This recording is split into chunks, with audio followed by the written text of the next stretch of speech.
ಬಸನಗೌಡ ಪಾಟೀಲ್ ಯತ್ನಾಳ್ ಅನ್ನೋ ಹೆಸರು ಇತ್ತೀಚೆಗೆ ರಾಜಕೀಯ ವಲಯದಲ್ಲಿ ಮಾತ್ರ ಅಲ್ಲ, ಜನಸಾಮಾನ್ಯರ ಮಾತಲ್ಲೂ ಹೆಚ್ಚಾಗಿ ಕೇಳಿಸಿಕೊಳ್ಳುತ್ತಿದೆ. ದಿನೇ ದಿನೇ ಅವರ ಜನಪ್ರಿಯತೆ ಏರ್ತಾ ಇದೆ. ಅವರು ಹೇಳೋ ಪ್ರತಿಯೊಂದು ಮಾತಿಗೂ ಹೈಪ್ ಸಿಗ್ತಾ ಇದೆ. ಅಪ್ಪಟ, ನೇರ, ಕಡುಮಾತಿನ ಹಿಂದುತ್ವದ ಶೈಲಿ ಯತ್ನಾಳ್ ಅವರ ದೊಡ್ಡ ಶಕ್ತಿ. ಅವರು ಹೋದಲ್ಲೆಲ್ಲ ಸಾವಿರಾರು, ಕೆಲ ಕಡೆ ಲಕ್ಷಾಂತರ ಜನ ಸೇರುತ್ತಿರುವುದು ಅವರ ರಾಜಕೀಯ ಪಲ್ಸ್ ಈಗ ಯಾವ ಮಟ್ಟಿಗೆ ಕೆಲಸ ಮಾಡ್ತಾ ಇದೆ ಅನ್ನೋದಕ್ಕೆ ಸಾಕ್ಷಿ.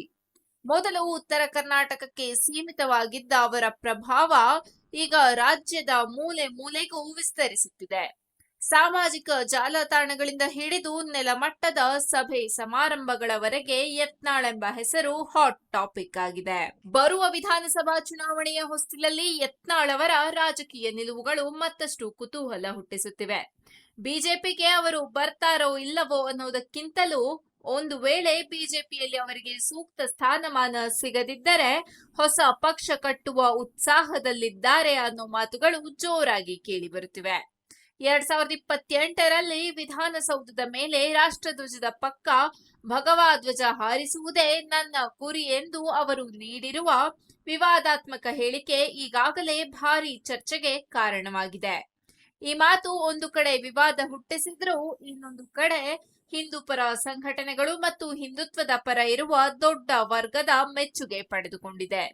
ಯತ್ನಾಳ್ ತಮ್ಮ ರಾಜಕೀಯ ಅಸ್ತ್ರವಾಗಿ ಹಿಂದುತ್ವವನ್ನ ಇನ್ನಷ್ಟು ಗಟ್ಟಿಯಾಗಿ ಹಿಡಿದುಕೊಂಡಿದ್ದಾರೆ ಅನ್ನೋದು ಇದರಿಂದ ಸ್ಪಷ್ಟವಾಗುತ್ತದೆ. ಇತ್ತೀಚೆಗೆ ಸುಕ್ಷೇತ್ರ ಯಲಗೂರಿಗೆ ಭೇಟಿ ನೀಡಿದ ವೇಳೆ ಅಭಿಮಾನಿ ಬಳಗ ಮತ್ತು ದೇವಸ್ಥಾನ ಸಮಿತಿಯವರು ನೀಡಿದ ಸನ್ಮಾನ ಸ್ವೀಕರಿಸಿ ಮಾತನಾಡಿದ ಯತ್ನಾಳ್ ತಮ್ಮ ಶೈಲಿಯಲ್ಲೇ ತೀವ್ರ ವಾಗ್ದಾಳಿ ನಡೆಸಿದರು. ದೇವಸ್ಥಾನಗಳನ್ನ ಮಲಿನಗೊಳಿಸಿದ್ದಾರೆ.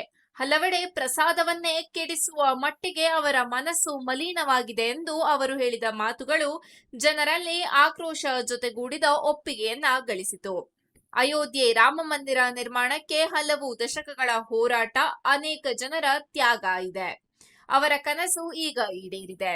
ಅದೇ ರೀತಿ ರಾಜ್ಯದಲ್ಲೂ ಸನಾತನ ಧರ್ಮ ವೃದ್ಧಿಯಾಗಬೇಕು.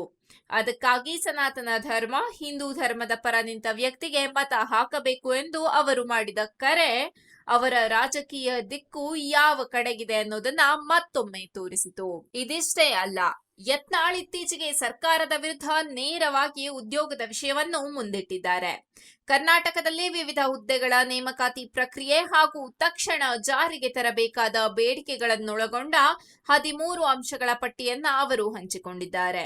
ಒಳ ಮೀಸಲಾತಿ ಸೇರಿದಂತೆ ಎಲ್ಲಾ ಬಾಕಿ ಇರುವ ನೇಮಕಾತಿ ಪ್ರಕ್ರಿಯೆಗಳನ್ನ ಕೂಡಲೇ ಪ್ರಾರಂಭಿಸಬೇಕು ಅನ್ನೋದು ಅವರ ಮುಖ್ಯ ಆಗ್ರಹ.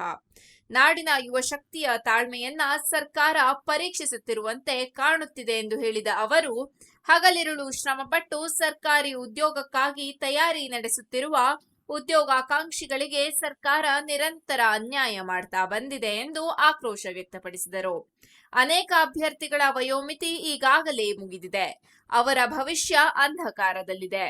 ಉದ್ಯೋಗ ಕೊಡಬೇಕಾದ ಸರ್ಕಾರ ನಿರ್ಲಕ್ಷ್ಯದಿಂದ ಕಾಲಹರಣ ಮಾಡ್ತಾ ಇದೆ ಎಂದು ಅವರು ಸರ್ಕಾರವನ್ನ ಕಟುವಾಗಿ ಟೀಕಿಸಿದರು. 2026-27 ವಿತ್ತೀಯ ವರ್ಷದ ಬಜೆಟ್ ಮಂಡಿಸುವಾಗ ಮುಖ್ಯಮಂತ್ರಿ ಸಿದ್ದರಾಮಯ್ಯ ಅವರು ಖಾಲಿ ಇರುವ ಎಲ್ಲಾ ಹುದ್ದೆಗಳನ್ನ ಭರ್ತಿ ಮಾಡುವ ಸ್ಪಷ್ಟ, ದೃಢ ಭರವಸೆ ನೀಡಬೇಕು ಎಂದು ಯತ್ನಾಳ್ ಆಗ್ರಹಿಸಿದ್ದಾರೆ.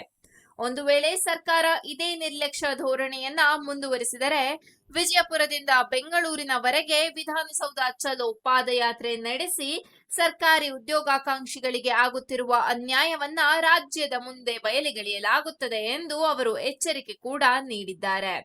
ಈ ಮೂಲಕ ಹಿಂದುತ್ವದ ಜೊತೆಗೆ ಯುವಕರ ಉದ್ಯೋಗ ಸಮಸ್ಯೆಯನ್ನ ತಮ್ಮ ರಾಜಕೀಯ ಅಜೆಂಡಾಗೆ ಜೋಡಿಸಲು ಯತ್ನಾಳ್ ಪ್ರಯತ್ನಿಸುತ್ತಿದ್ದಾರೆ ಅನ್ನೋದು ಸ್ಪಷ್ಟ. ಒಟ್ಟಾರೆ ನೋಡಿದರೆ ಯತ್ನಾಳ್ ದಿನೇ ದಿನೇ ಜನಪ್ರಿಯರಾಗ್ತಾ ಇರೋದಕ್ಕೆ ಪ್ರಮುಖ ಕಾರಣ ಅವರ ನೇರ ಮಾತು, ರಾಜಕೀಯ ಶಿಷ್ಟಾಚಾರದ ಲೆಕ್ಕಾಚಾರವಿಲ್ಲದ ಭಾಷೆ ಮತ್ತು ಹಿಂದುತ್ವದ ವಿಚಾರದಲ್ಲಿ ಯಾವುದೇ ಸಂಧಾನವಿಲ್ಲದ ನಿಲುವು. ಜೊತೆಗೆ ಸರ್ಕಾರದ ವಿರುದ್ಧ ಜನರಲ್ಲಿ ಇರುವ ಅಸಮಾಧಾನವನ್ನ ಅವರು ಸರಿಯಾಗಿ ಕ್ಯಾಶ್ ಮಾಡ್ತಾ ಇದ್ದಾರೆ. ಹಿಂದುತ್ವ, ಧರ್ಮ ಮತ್ತು ಉದ್ಯೋಗ ಈ 3 ವಿಷಯಗಳನ್ನ ಮಿಶ್ರಣ ಮಾಡಿ ಜನರನ್ನ ಸೆಳೆಯುವ ತಂತ್ರದಲ್ಲಿ ಯತ್ನಾಳ್ ಸದ್ಯ ಫುಲ್ ಆಕ್ಟಿವ್ ಆಗಿದ್ದಾರೆ.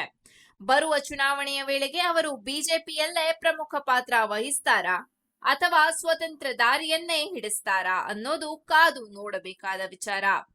ಆದರೆ ಒಂದಂತೂ ಖಚಿತ, ಯತ್ನಾಳ್ ಮುಂದಿನ ರಾಜಕೀಯ ಸಮರಕ್ಕೆ ಈಗಾಗಲೇ ರಣತಂತ್ರ ರೆಡಿ ಮಾಡಿಕೊಂಡಿದ್ದಾರೆ ಮತ್ತು ಅವರ ಈ ಆಕ್ಟಿವಿಟಿ ರಾಜ್ಯ ರಾಜಕೀಯಕ್ಕೆ ದೊಡ್ಡ ತಿರುವು ಕೊಡೋ ಸಾಧ್ಯತೆಯೂ ಇದೆ.